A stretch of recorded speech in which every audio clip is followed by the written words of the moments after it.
I really, truly love all of the guests that I've had on this podcast. I love them all, and they've all brought such unique value to you, the listener. But I have to say, this might be the most enjoyable interview that I've done. Lauren, who's going to be on the podcast today, and I'm going to tell you all about Lauren in a minute here. She's like my twin. We think so much alike. We have very similar journeys. And it's so weird because back in the day when I was just really ramping up the Redefining Mom brand, we did these things called Busy Moms Building Spotlights. And Lauren was one of our spotlighters. And it was before her business had really started taking off. And as you're going to learn in today's interview, Lauren is a force to be reckoned with. And she is giving so much golden information in this interview and so real and authentic. And like I said, this is one of my favorite interviews ever. And I think that if you're here listening to me week after week, you're definitely going to enjoy everything Lauren's going to share with us. So let me tell you a little bit about Lauren before we jump in. Lauren Golden is the fearless leader of the Free Mama movement and a thriving community of tens of thousands of women who don't want to choose between family and financial stability. Her mission is simple. Lauren wants to ensure that no mother ever has to sacrifice time with her babies in order to provide for them. I think this sounds awfully familiar with why we even started this podcast to begin with. Lauren is also a 2 Comma Club award winner and a #1 international best-selling author. In her book, The Free Mama: How to Work from Home, Control Your Schedule, and Make More Money, she shares her own story along with plenty of practical advice for anyone looking to leave the 9-to-5 behind and live a totally awesome, guilt-free life. And if you've been around here long enough, you also know that I am a firm believer that there is no such thing as mom guilt. And I don't believe in mom guilt, and I don't ever let anyone guilt me for the type of mom that I am and how I choose to show up in my role as mother. And that is a big cornerstone of Lauren's teaching as well, and helping women achieve both success and that financial stability while showing up in motherhood the way that is unique to you. So, like I said, this is such a good interview. I hope you enjoy it. Can't wait to hear what you think. You are listening to the Empowered Business Podcast. I'm your host, Monica Froese, a mom of 2 and your secret weapon to creating a 6-figure digital product business. I'm on a mission to help 1,000 women make $100,000 a year. That's right, $100 million towards financial independence for women. As an online business expert, I am teaching you everything I know right here week after week, so you can join us on the journey to $100 million. Sound good? Then let's jump in.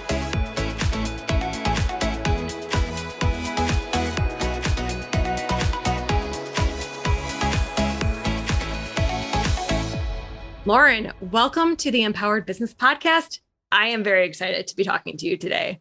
I am so excited that we are finally doing this. We joked before we hit record that your person called my person, and we both had a really good laugh because we're like, do you guys know that we actually know each other? We've met. We could have arranged this. So I love it. It just shows, #1, the power of outsourcing, but #2, the power of networking and loving on your network and knowing other good humans who are in the business space. Well, you know what's really funny about networking? When I was in corporate, I hated it. My husband said, well, just so you know, when you start your business, you're still going to have to network. And I was like, no, I'm going to be behind a computer. I'm not going to network. I'm going to build this brand that just sells things without me needing to talk to humans. Yeah, yes. that doesn't work. But a secret empire. Yeah, right. But what I did find, luckily, is that the reason I didn't like networking in corporate is because I didn't agree with the ideals of corporate and who ran the world in corporate and playing by their rules. But the second I got to play by my own rules and enjoy what I do, networking just actually comes fairly easy and is by far the biggest indicator of business growth. I'm on board now with that.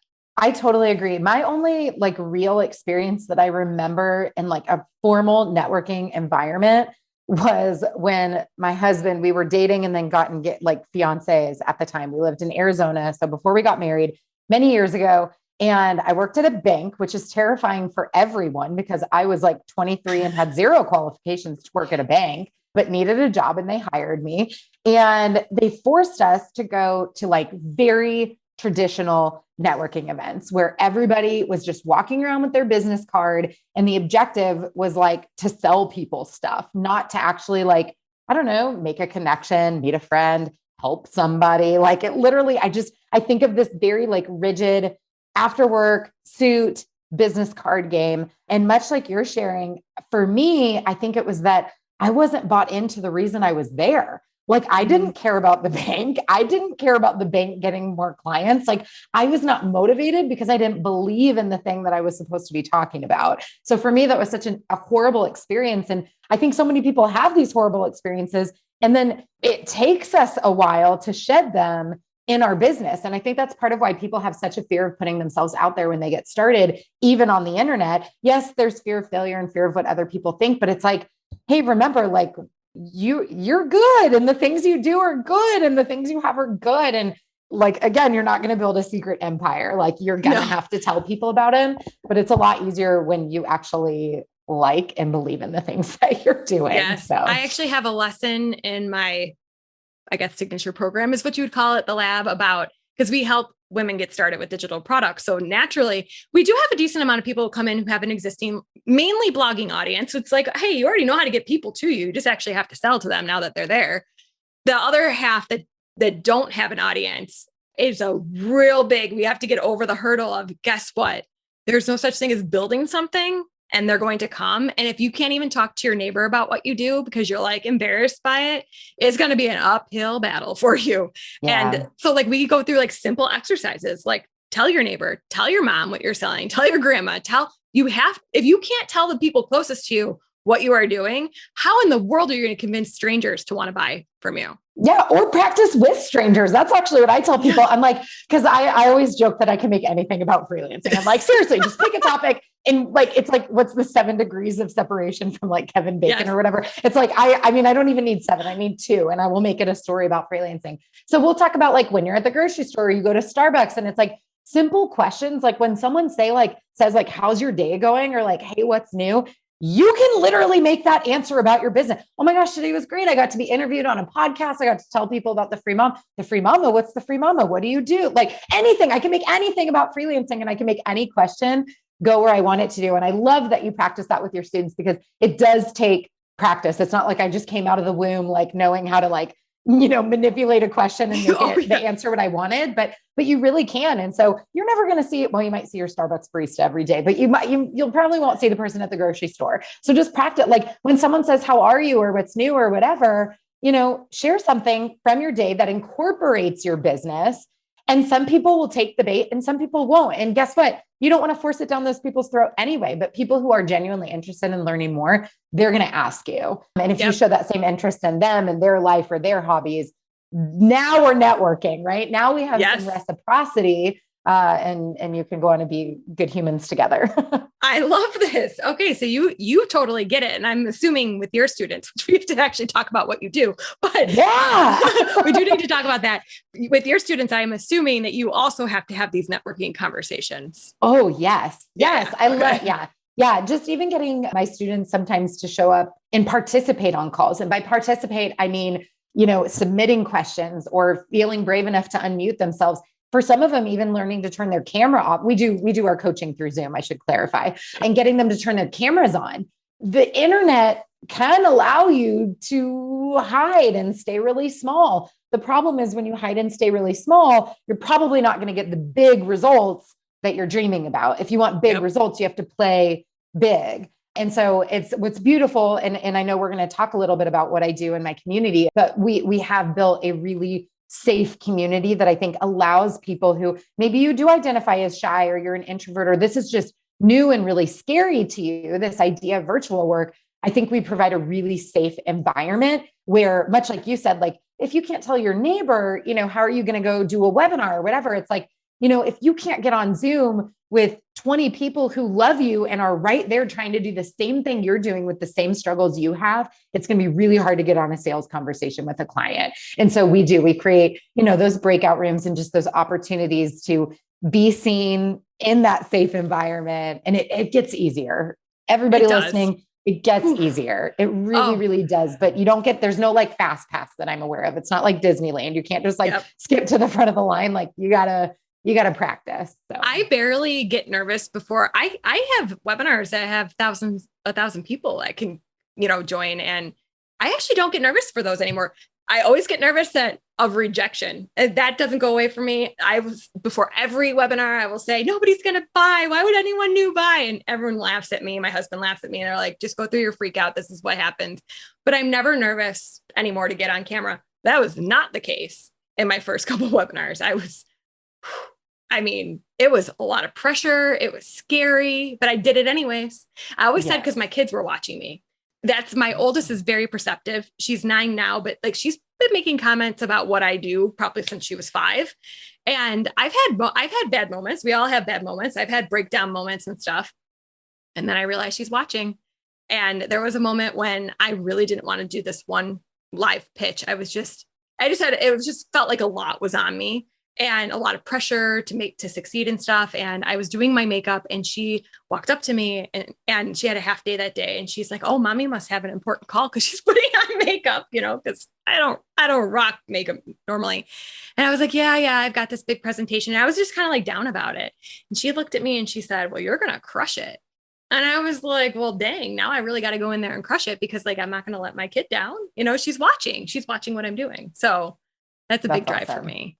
Okay, we're going to be like 48 episodes in when this airs. And you're the only person I've not asked the question first thing to because we have so much to talk about. So I know. I'm so shy. I have nothing to say. I'm like, you're so shy. Stuff. Yeah. Well, let's rewind a little bit and talk about what you do. Who the heck I am? Okay. Yeah, we'll give context. I got some context of your official bio already, but aside from that, like, tell us about your entrepreneurial journey and what you do today. Sure. Well, we'll go personal history where we are now. So my name is Lauren Golden. I am a wife and a mom of 3. We live in Kansas. We just moved back about a year ago. We were in Texas for 5 years. I grew up here in Kansas, and yes, it is as flat as you were imagining in your head, but it's also super awesome and a great place to raise a family. After becoming a mom, realized 2 things really early on. One is that I love to work, which doesn't maybe sound like this big epiphany, but I grew up with a stay-at-home mom. So for me, like good moms stayed home with their kids. That was a story that I had coming into motherhood, but my family relied on 2 incomes by the time we got pregnant with our oldest, who's now also 9. And that just was not going to be a financial possibility for us. So first I realized I love working, and I reconciled that I can actually be a good mom and have a career. But my second aha was when my son was born 2 years later, which is that a traditional 9-to-5 was not allowing for me to show up as the type of mom that I wanted to be, or type of working mom that I wanted to be. And so there's a whole lot of stuff we can dive into if you want, but a lot of life happened, a lot of failure and trying and network marketing. And I'm going to be a blogger and I'm going to do like all these different things. And none of those worked out. So if you ever Google like how to make money from home, I've probably tried it. We can talk about like surveys and secret shopping. Like I've got all the stories, but I landed on freelancing. That was my ticket out of the 9-to-5. And I first started my freelancing journey with 1 foot still in my job and 1 foot in side hustle mode, with a 2-year-old and a baby and a husband who is also entrepreneurial and worked at this time pretty much 7 days a week and was barely paying himself because he had to make sure his employees got paid first. So it was stressful. It was very overwhelming, but I was actually pretty good at it. I mean, it was hard. We made all kinds of mistakes, but I was kind of like, wow, like for the first time, I was hopeful that I could be the working mom that I wanted to be, that I could have something of my own and still take my kids to the zoo on a Wednesday if that's what I wanted to do. And so flash forward again, there's like, there's like 7 years of stories in here. You know how that goes. But I did end up leaving my job. I replaced my salary. I was working about half the hours. We moved to Texas. More life happened. Long story short, about 2.5 years into my own freelancing journey, I kind of had this. It wasn't an aha. I wish I could say like there was a moment. I wish it was a moment. I was desperate for that moment. But what it really was more, it was more this like feeling that kept getting bigger, or like this idea, like it was like this calling on my heart. And it was like, at first it was this little, like, who's there? Like, why are you bothering me? I'm fine. Like, I did the thing I wanted to do, but it kept getting louder and it kept getting bigger. And it was like this whole idea that, like, what if all this stuff you've done, all this life you've lived the last, 2.5, 3 years, and this journey that you've gone on to be self-employed and be able to show up as the mom that you want to be, like, what if that wasn't just for you? What if that wasn't just to change your family's life? What if you were actually supposed to go teach other moms how to do this too? And I don't know if that sounds weird or not, but that's really how it happened. And for about a year, it just kept getting louder and louder and louder. And I would say for the first 3 months, I didn't really know what it was. I didn't know what it could look like. I didn't know how I would actually teach other people to do it. And then as time went on, it got clear. Like, I knew I wanted to create a course. I knew I wanted to build a community. I knew I wanted to actually, I didn't know I wanted to coach people. That was very scary to me. I'm like, because much like you, I'm like, wait, I have to talk to people. Like, I just want to send them some videos. Like, so I did not know I wanted to coach people, but I knew that I wanted, like, this support. I went to an all girls high school. I was in a sorority. Like, I knew that I wanted this closeness of moms who were experiencing the same thing. And I knew that I wanted to equip them with the skills. And I started to, like, get clearer and clearer, but I had a whole lot of stuff, probably like you listening, that I had to work through to be in a place where I could actually take action. I would say the two biggest things for me that got in my way, number one, was that other people were already doing it. Like, as my vision got clearer and I, like, started doing market research and, like, planning a job, I'd like find people and I'd be like, oh, like, for me at the time, it was very deflating. I was like, well, I can't do it. Like, someone else is already talking to moms about being in business. Like, this was this brand new revelation to me because I hadn't been in that space. It's like when you're not thinking about something, you don't know. And then all of a sudden you hear about it and you see it everywhere. And so I had a lot of imposter syndrome around, like, who the heck am I? Like, how can I come in years later when this is already being done? And then the second thing that was really holding me back, like we spoke about, was a fear about what people were going to think about me, but not strangers. I had no awareness about what strangers would think of me. I was terrified about, like, what Susie from high school or the girl from my sorority, or, like, I'm like, when I start talking about this, like, what are people going to say about me? Like, that was terrifying. Luckily, I got over both of those things. And again, we can dive into that too. I launched the Free Mama Movement in September of 2017. And that is literally what I do. I teach moms how they don't have to choose between family and financial stability, and how to start and run a successful freelancing business from home. And so they can live a totally awesome, guilt-free life. It's been a ride. We're like the same person. Holy cow. What sorority were you in? I went to an all-girls high school. I think It was like one of the best experiences of my life. Oh, yes. I hope I actually am going to give my daughters the option. I don't really think I had the option. I think I was pretty much told I was going. However, oh my gosh, I think it was so formative. I was focused on the right things as a teenager. And I think that has actually just set up me to now, to, like, what I'm doing now and why I can be successful at what I do. I think it had a lot to do with it. So, and just listening to your whole story about, well, and I guess we knew this because back in the day, and it must have been, I'm trying to, like, put it in my brain, because in September of 2017, I was newly pregnant with my second. So we must have had you as a spotlighter. We had these Busy Moms Building spotlights. And I think that was before I was Could have been pregnant. That summer. Yeah, it could have been that summer. It was like right when I was, which is crazy. So what were you even talking about in the spotlight? Like, what, being a freelancer then, I guess, not actually like teaching freelancing.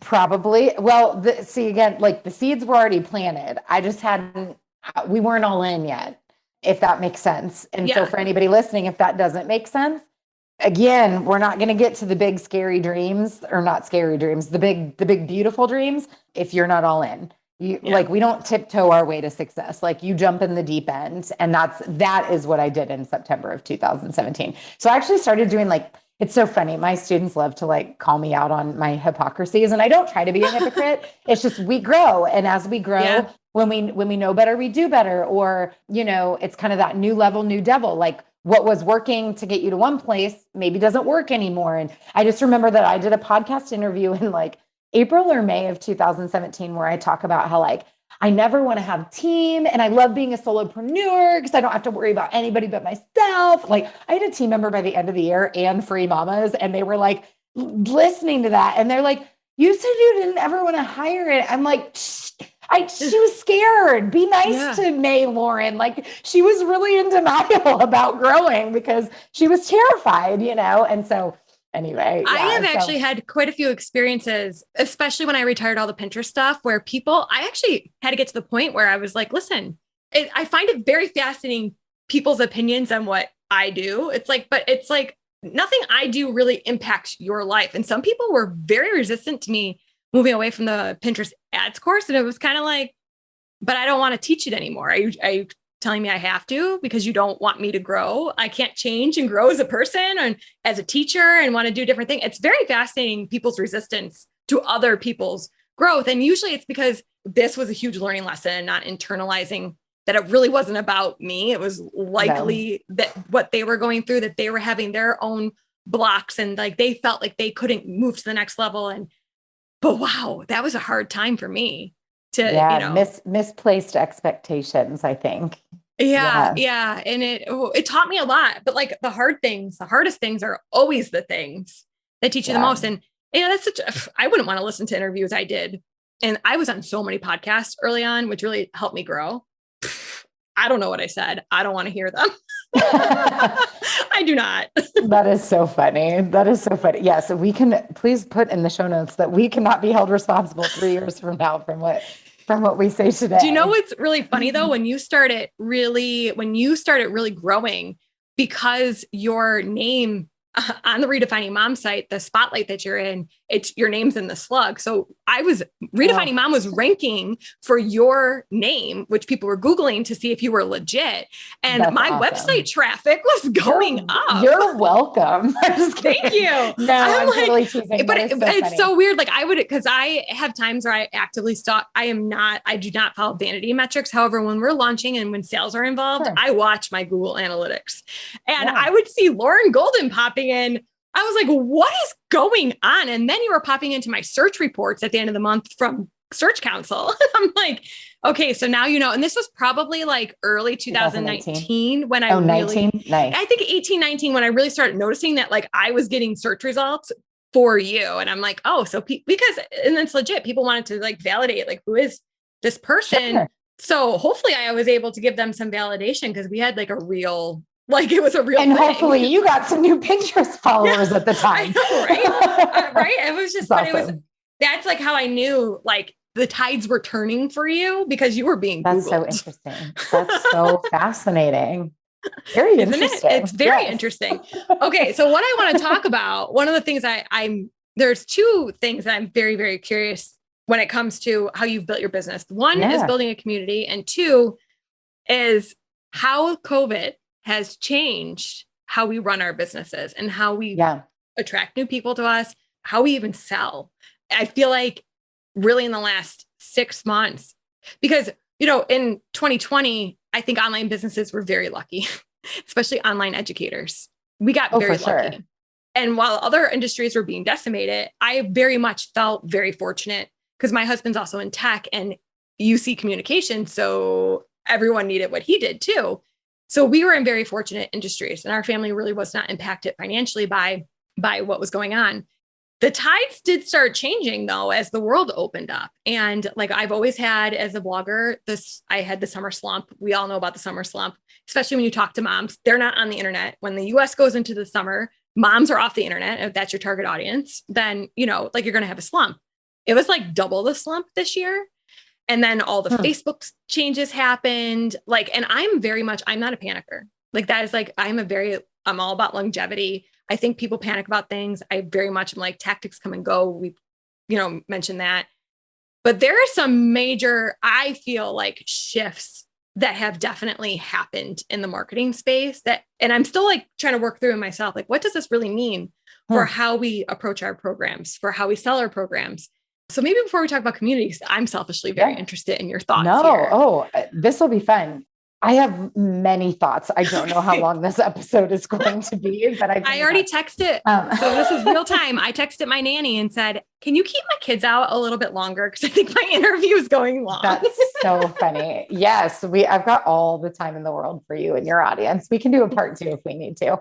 Here are my thoughts. My thoughts are like you. right after kind of lockdown happened and things shut down, we experienced also a tremendous amount of growth and very, I guess, organically or passively, meaning, I've always run ads. I'm a big fan of paid traffic, frankly, because I am lazy, as I like to tell people. So I'm like, if I can get eyeballs without having to do a whole lot of work, I'm willing to do that. I think it's always smart to have a strategy for both organic and paid traffic. And we do, but we rely a lot on paid traffic. And without increasing our paid traffic, we noticed a big influx. I would say, especially April to like July, possibly August. I'd have to go pull up some statements, but like the 4 months right after we closed. And I think it's because and this is the part I want to emphasize, my marketing message became people's necessity.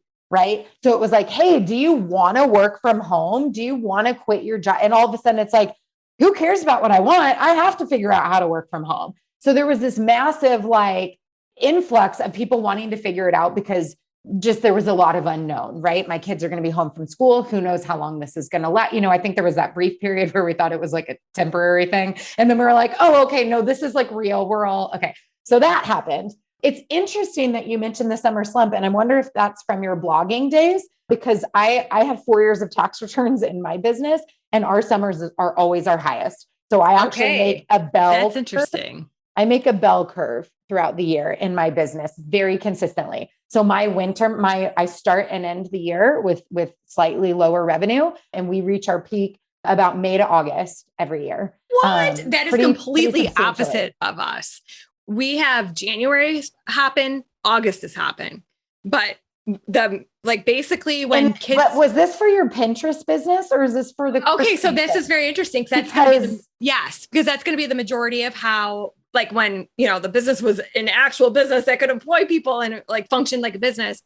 Yeah. So I guess Pinterest is a seasonal platform, but even so, we had our 2 biggest launches in January of April of this year, 2021. August was half. And actually I recorded a whole podcast talking about it. I can't remember the episode. I'll link to it. And it's just, it seems like this was my first year not leading with Pinterest. So perhaps I just assumed wrong. So this is a very helpful conversation. So yes, ladies, track your data because yes, different markets, different offers, different price. There's lots of variables in business and it can feel overwhelming. I invite you to embrace the data and to not take it personally and look at it as an experiment, but you do want to look at it over time as well. So I love that you said earlier, like, I try not to panic or whatever. Like, no, like you've got to look at the bigger picture of business, right? Like this isn't a sprint. This is the big picture. But just so you know, like that's our data historically. Does your program have any limited part of it where people, because, okay, so that could be a big thing. Our program this year is, because I learned with the Pinterest stuff, the Pinterest scarred me in some ways, which I have talked about in terms of the fact that, so someone would pay you once, but then they could be in the support group, and ads is a very complicated topic. So then they're never going to pay you again. And on top of that, Pinterest changes all the time. But now I have to hire people to support the people who are in here. Plus now I have to update everything because I don't sell things that stink. And then on top of that, I have to constantly be bringing in new people to fund the expenses that are now growing and growing. It was like a losing proposition. And so I went to our lab, like there is no way there will not be a time bound on this support, because boy, did that burn me for the last 4 years. But that becomes an objection then, because it's like, well, if you're a mom, let's say in the April launch, it's like, oh, but if I'm not going to really be at the computer much for the next 4 months, I just wasted 4 of my 6 months. So it's constantly, that becomes an objection. Interesting. I see what you're saying. So we actually just flipped our model, which will be part of my answer to this conversation. Okay. But historically, so prior to recently, I know these are very specific. I don't know when you're publishing it. Prior to recently, we'll say October of 2021, my value ladder, so to speak, I won't get into the whole thing, but my core offer is a course. And on the back end of that, an upsell. Can I speak course language to your audience? Is that what you teach them? Cool. Yes. So my course, so I had a webinar, evergreen webinar, because I'm lazy. We already talked about this evergreen webinar. to a course offer to an upsell that was continuity. So for $97 a month, again, historically, they could be a part of our coaching community where that ongoing support was provided. So the ongoing, I know we should have talked like 4 years ago. Sorry. No. So that was actually an upsell. So it was like, hey, you bought this course, you can go run with it and take all this amazing information and build your own business. And by the way, plenty of people did, but a lot of people want the hand holding. They need the accountability. They want to be able to ask questions. So that was the upsell. So, okay. So just put that on the shelf for a second. Okay. So here's what I think. Towards the end of last year, I noticed two things. Number one, my marketing message that I had been using beautifully in this evergreen automated world and got very comfortable no longer resonated, because now nobody's sitting there going, do you want to be at home with your baby? Everybody, I've been locked up with my babies for 6 months. Like, yes. I need some space. Like, yes, we know the data around the millions of people who have left the workforce and all of that. However, when you think as marketers and course creators, like, you have your marketing message, you have the things that you can say that resonate in their bones with their pain points. And my marketing message no longer landed. And I wish I could tell you that it was a long time coming, but it actually did feel like a light switch. It very much felt like, okay, it's working. We're growing. People want this. Oh my gosh, more people want this because they're stuck at home. And then all of a sudden it was like, is this thing on? Like, did our Stripe, did something break? Like, it really did happen very quickly. So that was the first thing, is the marketing message didn't land anymore, because messaging is important. Here's the other thing that happened though. Well, gosh, there's really more than two, but the other thing is that my market changed. Not just the words we were using, but my market changed. Meaning, not that I was necessarily talking to a totally different avatar, although we could have a whole podcast episode about that too, but it was that the people that I was talking to were in very deep pain. The amount of mental health crisis that has and is and will continue to come from the pandemic is extraordinary. It has impacted under our house. I won't get into details because I don't like to tell stories that aren't mine to tell, but we'll just say that there are counselors who help members of my family, and that said counselors have full-time jobs at schools, and that the kids that are going to schools today are broken. It is a mess. I mean, if you talk to any mental health professional, our children are sad. Their mothers are sad. We are sad. We're tired. We're depressed. We're anxious. We're overwhelmed in a way that is, I hate the word unprecedented because it's so overused after the last 2 years, but it really kind of is. I mean, it's crazy. And so taking both of those things, like, my team and I sat back and really me on a very deep, like, in my dreams, I was literally dreaming about, how do I help people that don't even know how to help themselves right now? Like, let's take away, limiting beliefs and imposter syndrome and talking to, that's hard enough.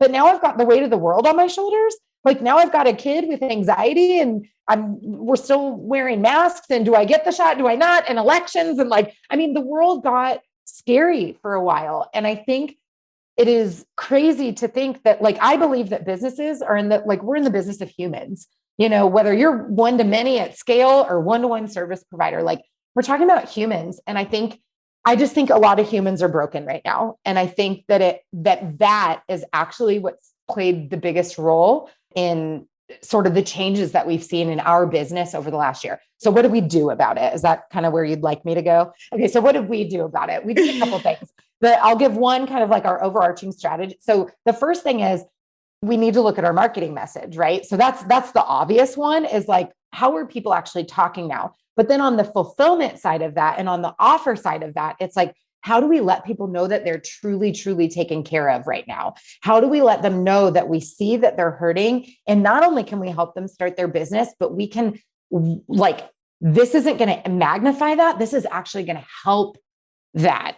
And so we took what was a course and an upsell, and we've actually created a comprehensive program. So it's now actually a 12-month program. It's the same course curriculum, but they're basically signing a 12-month agreement where they are the coaching's not optional. that is the offer. The offer is the coaching and the community and the support. And we've brought in additional support to be able to really guide people and not just like hold them accountable, but like give them the love and support that they need to actually make it through all of the content and get the result. We also added like very clear benchmarks. We hear about gamification a lot. I don't know if you teach that to your students in terms of their course, and that's all good and fun for self-motivation. But I think people also need to see their life changing. And so we've always had what we called Free Mama Awards. Like you can get your award for, you know, when you quit your job or you get your first paying client, or we have like a 1K, 5K, and then we have like a month, and then we have like a 100K award. That was like the big one.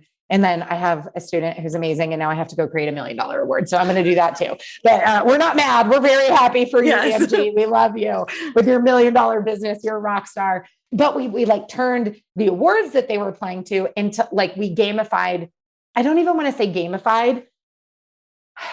Like we kind of turned those into icons. Recognition, but also like, I wish I could show it to you. And this is a podcast, so you couldn't see it anyway. But like we essentially have like a roadmap of like, you do this, and then you do this, and then you get this award, and then you do this, and then you do this. And when you're struggling at any of these thises that I just said, here's exactly where you go. You show up to this call at this time, and this person is going to help you. Like, it's just very, wow. Yes, it's very systemized. Did this change the price point of the main course? Yes. Okay. So so you mirrored the two together. So it's similar. Yeah. It's very similar to what I'm doing. Mine's 6 months because they don't lose. Well, that's a whole lifetime access is a whole different conversation, but what a conversation that could be. I will say this though. We're very roadmap focused as well, though you're giving me a lot of ideas about like milestone awards and stuff. I'm like, oh, wait a minute. We could do that. We could do that. I'm very roadmap focused as well. But so that's interesting. So are you selling that like this right now? Yes. And is it from a... Well, we live launched it. So I had an event recently. We live launched it. Now we're in the process of evergreening that offer. Okay. So let's talk about the evergreen. Cool. Okay. So we know... I got my notes pulled up. I'm ready. We know that evergreen. And when we say evergreen, just to make sure everyone knows, that means that live launching is like the cart's open for like 5-7 days. There's usually an event that goes along with it. Like you said, you had an event. It's like a challenge or a training. It's like a big hype thing that happens. And it's usually like a time bound that gives the urgency. A lot of people live launch just so they can bring like a certain number of students through their program to like validate it. Like I did that in January. And then evergreen. And you're also delivering it live. Yes. To me, that's the biggest reason why I don't live launch. Yes. Because I'm like, I got to show up. And evergreen is like, you basically can get in at any time, but it's usually behind something like opting into a training so that you can have context of what the heck you're going to spend this money on. Correct. So evergreen, but you can evergreen a challenge. You can. I mean, I've seen those things evergreen. I actually, that's how I your numbers, but actually, so that's how I sold use the promoted a pin webinar. scores. Okay, cool. Now, point blank, I don't mind saying this because it's the truth, and I don't hide either because I'm very rooted in data. Now, do I think I tried as hard as I could? No, before I say this, because I had my attention split in many different ways. However, evergreening from our August 2021 launch through, we're recording this midway through November of 2021, could not get the evergreen engine turning. It was behind. I tried multiple things. We tried presentation, then we tried taking like our challenge. We've tried private podcasts, and maybe I didn't give enough time. Like I have a lot of like reasons that maybe didn't work, but it definitely felt harder than it has in the past. So it could be a messaging thing. Ads? Are you doing organic traffic or ads? So that's the other thing. Ever since Facebook, I very rarely, having taught ads for 5 years. Yeah. I've heard the sky is falling on Facebook ads forever. And I say this, it's like, I would roll my eyes. There has been quite a change from the iOS 14 updates. Absolutely. It has changed a lot. I'm in some pretty good groups, coaching programs around this with people who dig real deep into their data. Like, and I dig deep and they dig deeper. And you see that like the attribution of it, like you can't rely on the Facebook ads dashboard pretty much anymore for correct attribution, which then hurts understanding what messaging is resonating. Working. Yeah. Yep. Yep. And where So sales are, no, I totally agree. I kind of have my hands thrown up about Evergreen right now. I'm a little frustrated with Evergreen. So this is why I'm very curious about how you're approaching this. Let's talk our strategy Okay. in terms of quite literally how I approach it. Because like I was saying, tactics change. Yes. I have no intention for this funnel to run ads for the rest of the year because they also get really expensive right now, right? We've got Black Friday, we got Christmas. I don't want to compete with all the e-commerce people. Like you guys are going to drive everything up and I don't want my ball in that court. So we haven't been running paid traffic for a little while now. And we probably won't through the rest of the year unless I do it to a lower ticket offer, like a break-even funnel or something like that. But so here's how I approach it very tactically. And if you're listening and you are geeking out with us, because by the way, nerd alert, like this is so fun. I love this. But so here are the 4 questions we ask ourselves all the time. Because like, if you guys think about your funnels, and even it can start with ads or it can start organic at the top of your funnel, whatever, they're all just different levers. And it's like, if we can move that lever just a little bit, that can be that much more sales, or that's that many more people seeing our thing or whatever. So here's what we look at. We ask ourselves, number 1, how do we get people to register? How do we get more people to register? How do we get them to sign up? So this could be everything from tweaking your headline on your landing page. It could be looking at different traffic sources. It can there's all different components, but how do we get people to sign up? How do we increase that registration rate, right? If you're looking at a percentage, I would say for Evergreen, this year, again, we've kind of turned everything on its stomach. I used to freak out if it was anything lower than 40%. Like that was our standard of excellence. And that is excellent, by the way. That's not and this is paid traffic. So cold traffic. It's not like you're sending it to a warmed up list. So 40%, really, if it was above 30, I wasn't yelling at anybody. If it was under 30, I'm like, move over, I'm going to do it myself. So I'm freaking out if it's under 30, but 40 was what we would always be shooting for. And that's pretty high. So how do we get people to register? Other things you can look at besides your traffic, your headline, if you're doing it evergreen, there's all different tactics. Like what's helped for us is not trying to BS people. Like way back in the day when I first started this game, there was all kinds of people who were evergreen, but they were trying to make it look live through Webinar Jam and all that. People don't insult the consumer. Everybody has courses and webinars these days. That's annoying. So I think we did this about 2 years ago, which means it's old now, but about 2 years ago, we were we don't want to be those people. So we would literally say, this was previously recorded live. And by clicking the button, you will go directly to the video. We are not going to BS you with a countdown and pick your date and blah, blah. So we said it a lot more concise than that. But what was interesting is when we first did that, our opt-in rate went up 10%. And stayed there for at least 6 months. So just testing those little things of make a hypothesis. Why are people not registering? And then test those things. So that's the first thing. You got to get them to frigging register. Then the question is, how do I get them to actually show up? Right. And this is mostly if it's live, but really for Evergreen too. How many people opt into something and then never open your emails, and you're looking at your email list and you're why do I have 20,000 people on my email list who have never opened an email? Get off it's because they opted in for something. It's actually crazy. So you have to then incentivize them to actually show up and watch it. So what do they get if they watch? Are you sending those follow-up emails? This can all be automated to actually get them to watch the video. Right. So even if you take them directly there, you cannot make the assumption that they're staying there and watching. They could have just seen your ad when they were sitting waiting for their kid in carpool pickup. Then the kid runs out, they lose their phone, they forget about you for forever. Right. So how do you get them to actually show up? That's only half the battle. Are you tired yet? But if we look at this as a game, so if we look at it as a game, then it's kind of fun, but you have to be a nerd or this will not be fun. Okay. So that's half the battle. So then the question is, how do I get people to stay? Because showing up is one thing, but your offer is probably not till the end of the video, right? Whether you're and by the way, how do I get them to stay? If you're trying to evergreen a challenge, you got to work even harder. You're not just trying to keep their attention for 60 to 90 minutes. You got to keep their attention for 3 to 30 days, whatever you're doing, right? So think about what are the ways we can make this fun? So something that we did, a couple things that we did for this, both to get them to show up, but also to stay. We created a workbook for our webinar. I don't think we call it a workbook because work sounds hard, but something that actually follows along that's participatory for the Evergreen webinar. The other thing that we did to get them to stay is we incentivized them with another freebie that we actually put the link to get the free thing at the very end of the pitch.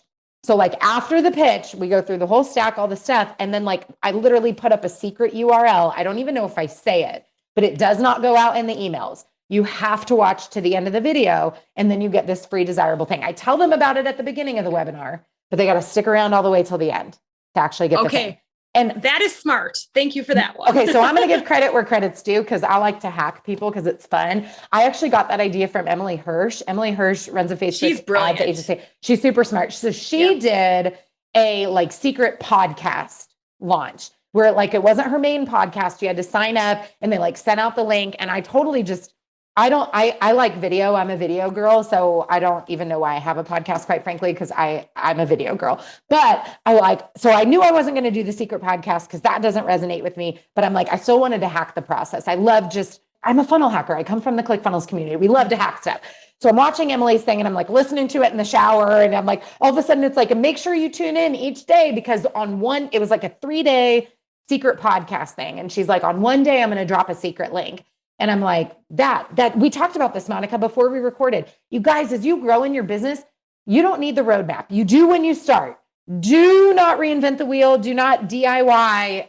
Don't do it. Go hire Monica or somebody else. Like, don't try to figure it out yourself. But once you have something and it's up and it's running, you just need those little nuances. And I remember listening to the podcast and being like, that was it. It wasn't the secret podcast. That was the little idea that I need to tuck away. And how can I apply that? So shout out to Emily Hirsch. So that's one of the ways that we get people to stay. And then the last thing is, how do you actually get people to buy? And this is, I think, where people put the most emphasis. The thing we don't take into consideration is if you haven't done those 3 other things, they will never buy from you. If you do those 3 things well, you can be halfway decent at sales as long as you have a halfway decent offer, and you'll still make some sales. Like, you might not make a ton, but like you'll make some, but it's actually the 3 things that come before it that not enough people are giving enough time and energy to. How you get them to buy is, like you mentioned, somewhere you need some sort of scarcity and urgency. You can still do this with Evergreen Funnels. We use Deadline Funnels. So it's a software that integrates with what we use. And you just have to make sure that whatever you're doing is still in integrity. Are you dropping the price back down, or like, does it raise? Are there bonuses that they only get if they do it within a certain time frame? Like, there's ways to use scarcity and urgency and not come across out of integrity. Yeah. Gross. Exactly. So yeah, those are the 4 things we look, and they change. Half of what I said we just started this year. Some of it we've done for a little while. Some of it we incorporated a few years ago. And it will still evolve. And as we incorporate this new offer, we will then have to go back and look at each lever and go, where are people dropping off? Are they signing up, but they're not showing up? Are they showing up, but they're not hearing the pitch? Are they hearing the whole thing? And then we know we have an offer problem, right? And so you have to know how to look at each of these 4 categories and then get creative. And then even when it's working, this is the thing I think a lot of people miss too. Even when it's working, how can you make it better? How can you still test and tweak and optimize and, split test and do all of these things? And that's when you get real nerdy. But so you're really into data like I am. I am sort of. So I don't like to collect it. I don't like to collect it, but I like to see it. So I need people on my team who show me what's going on. And then I like to interpret data. That's what I'm trying to get at. I don't I like to interpret data.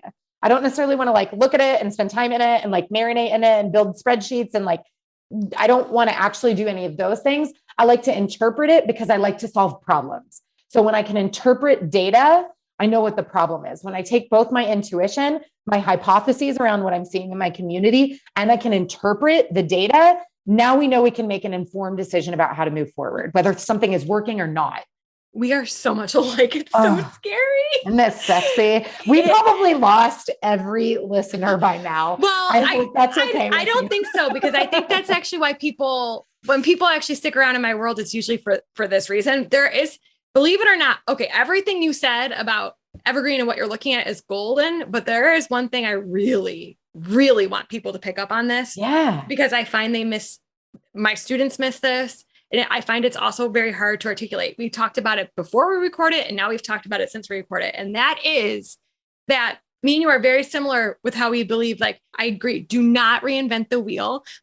Everything's shiny objects. So when you're starting, it's all about momentum. I always talk about the snowball with my students. It's those early stages are the hardest. Yeah.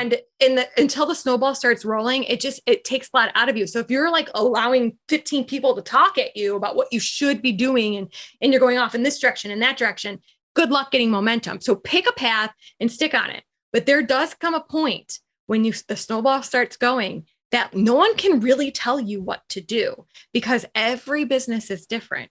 And so I've been a long time proponent, and I've tried to tell my students this, is that how many times have I enrolled in a group coaching program and I'm very big on education. I pay to be in the rooms I want to be in. I'm a big proponent of this. Yep. And the reality is that I've been disappointed by lots of things I've spent a lot of money on. I have always, if I got that one nugget that connected a dot that I was missing, it was still worth the investment. Or if I met the person that I got connected to because I made that investment and it paid off 6 months down the road. And I think, unfortunately, people get so hung up on thinking that there's some magic pill to make this work that they lose sight of the fact that it's not about, nobody's giving you a magic pill. It's not out there.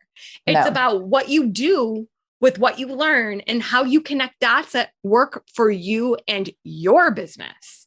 Well, I've got really good news actually, because it's not that there's one like secret sauce that like you just haven't found yet. It's actually like the secret is that there are lots of paths to success. Yes. The problem, which is what you've identified, is that when we start something and we don't get instant gratification, it doesn't work the first time, we assume we picked the wrong path. Yes. And so we jump to another one. And that is why I see a lot of people in the online space not being successful or not being consistently successful, is because find a path, a proven path, not just any path, but like find a proven path, but it's that like all roads lead to Rome. Like there are plenty of people with 7-figure, 8-figure course businesses out there if that's what you're trying to achieve. So pick one of them that can teach you how to do it and then follow it to, I don't want to say to a T because there's a level of integrity and like interpretation, but follow it long enough to find success, not long enough to fail. You're probably going to fail. Like nobody showed up the first 7 times I did my webinar while paying for traffic. Most people would have quit after the first few. Well, I now have a multi-7-figure business and a community of tens of thousands of followers because I showed up the next week and did it anyway. And I kept doing it and I kept tweaking my message and I trusted the path that I had chosen and the mentor that I had chosen to help me get there, you know, and it wasn't freaking easy and it didn't feel like it happened fast. Now it feels like it happened fast because I look back and I'm like, oh my gosh, that was only 4 years ago. Like I interviewed with you before I even built this. That's funny, right? Like that's crazy. But at the time when you're like, when you want it so badly and you're working your butt off, trust me, it doesn't feel fast for anybody when you're in that moment. No. It feels hard and it's supposed to. That's why not everybody is going to be successful. My husband reminds me all the time, if it was easy, everyone would be doing it, Monica. It's when so I get true. Like, and the thing, it's funny because in my early 20s, when we maybe don't know everything that we think we know, I was a little judgy on people who didn't complete school, like that didn't see through their college degrees. I admit that I was a little judgy about that. And my husband, when I met my husband, he did not have, and he will tell you this, we'll probably record a podcast about this. He didn't finish his college degree. And so he thought he was just going to be mediocre in his career. And he's so smart. And I was like, what are you talking about? Why do you think you're only going to be mediocre? He's like, because I didn't finish college. And he thought it was such a stain on him that he didn't finish college, that he was going to amount to what I knew he was capable of. And he got a lot of confidence from me pep talking him, and he's done great in his career. But it taught me that, okay, you know what my college degrees were? Both my college degrees. And this is what served me in the business. It was about perseverance. It was not about what I learned, because trust me, I could use the stuff I learned in my MBA now, and I wish I remembered any of it, and I don't. It's not about that. For me, it was the perseverance to finish it, even when it was hard. And that, I think, is what has driven me in my business. I see things through. And I guess that is a skill that not everyone possesses, I've come to learn. But like when, like I get asked a lot, like, what is your secret sauce? I don't have a secret. Yeah. I just, you are. I show listening. Yes. And that's the thing. Like, you have to figure out, like, what is the thing for you? And then you double down on that. So like for me, I actually have pens. I don't do failure. We have sweatshirts now. It's like this big thing. The thing is, I don't do failure doesn't mean that we don't fail. We Right. fail all It the means time. you don't quit. You don't give up. Exactly. Yeah. I don't quit. And when I like this past week, we've had a pretty rough week, and I feel like I was pushed in a corner, and my husband caught me rocking on the rocking chair with my 3-year-old in the middle of the day, which I take my work hours very serious. I pay a nanny to be here. So like it is serious time for me. And he was like, what is going on? And I was just kind of defeated. And I felt like, it's just not working. And he said, no, you are going to get back into your office and you're going to do your sweatshirt on. I know. Yeah. And you're going to do what you do best until you're so out, cool. until you're not backed into the corner anymore. I was like, that's right. I talks you. Don't do failure. I'm not doing failure. And we turned it around this week, because that's the thing. When you put my back into a corner, I still won't fail. I'll figure it out. And that's all I can, like, when people are like, how did you do? I have people ask me all the time, like, how'd you start from nothing? It's a snowball. Like, everyone starts from nothing, and you just got to stick with it. I don't know what else to tell you. That is true, though. Everybody starts with nothing. I just want to add really quickly, because it's so interesting that you said your big takeaway from college is like that you finish it. And that's so important to now your brand. And I don't know if that's just for your family or if you give them to your students or whatever with the failure, but it's a big part of like how you operate now. Like for me, I was just thinking like, what's my biggest takeaway from college? Because I went to a great school. I had a great time. I got a great degree that I've never used.